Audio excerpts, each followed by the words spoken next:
ẹjọ́ tó lọ. ọ̀yá kan fẹ́ ìrò tó gbé síbẹ̀. ó yẹ kó ti máa gbọ́ sétí Susan Phobia lórúkọ tèmi jẹ́ ògbólógbò olè. iná pẹpẹ. yálà yẹ akó gbogbo tó dáa dání báyìí o tún bí wá pé ta la wa. tó o bá pé 50 million naira yìí báyìí àwọn ò ní lọ. ẹjọ́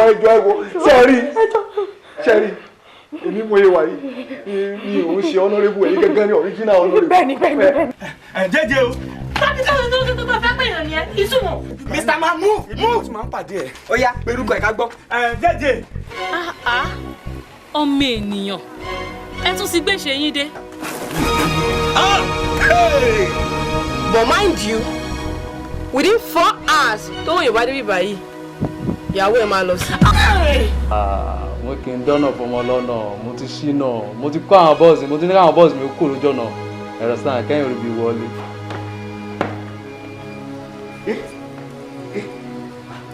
báàgì mi rèé báàgì mi rèé.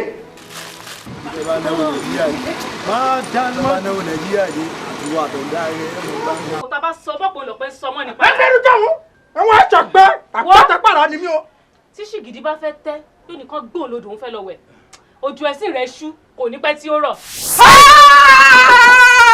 bàbá kí ló ń jẹ́ kó lọ báyìí jẹ́ kó lọ ẹ jẹ́ kí fún báyìí kí ló yẹ kó lọ ẹ́. o ti gba abẹ́rẹ́ rẹ. àbá àkọ́bí Ronaldo.